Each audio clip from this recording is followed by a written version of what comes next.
तर या संपूर्ण प्रकरणामध्ये साध्वी प्रज्ञा सिंह यांचं नाव पुढे आलेलं होतं। त्याही आरोपी ठरलेल्या होत्या। त्यांची आता निर्दोष मुक्त झालेली आहे। त्यांच्या वकिलांसोबत देखील बातचीत केलेली आहे, पाहूया।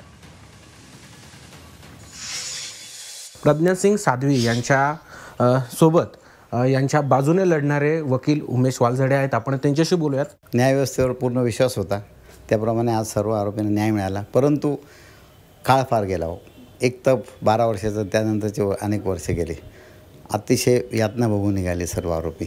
निर्दोष असताना त्यांना सामोरं जावं लागलं, परंतु न्यायव्यवस्थेचा मला अभिमान आहे की त्यांनी निर्दोष सोडवले, सगळे आरोपी निर्दोष। आतंकवाद हा त्याला कुठल्या लेबल नाही देऊ शकत। इनोसंट लोकांना मारणं, मग तो हिंदू असो, मुस्लिम असो, ख्रिश्चन असो, कोणी असो, आतंकवाद आतंकवादच आहे।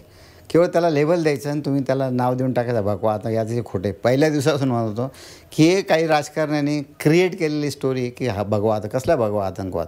आतंकवादच असतो। इथे कुठल्या आतंकवाद झालेला नाही। एक इन्सिडेंट घडला, तो कशा प्रकारे घडला, तो कोणी घडवून आणला हे अनिर्णय, परंतु निर्दोष लोकांना अडकवण्यात आलं आणि त्याला भगवा आतंकवादसारखं नाव देण्यात आलं। मला शरम वाटते, आपण स्वतंत्र एक हिंदू राष्ट्रात जगतो आणि त्या अशा ठिकाणी अशी प्रताडणा करून काही लोकांना टार्गेट करून हे या केसमध्ये अडकवण्यात आलं होतं, त्याबद्दल मला वाईट वाटतं। प्रज्ञा सिंह साध्व्यांसह 7 जणांना निर्दोष मुक्तता मिळाली असली तरी प्रख्यात ज्यावेळी हे बॉम्बस्फोट घडला त्यावेळेस मुख्य आरोपी म्हणून कोण होते ते मात्र आता समोर आले नाही आहेत। आता पोलीस याबाबत कसा तपास करतात हे पाहणं आता महत्त्वाचं ठरणार आहे। कॅमेरा पर्सन सोनू भिडेसह सागर गायकवाड, जी 24 तास, नाशिक।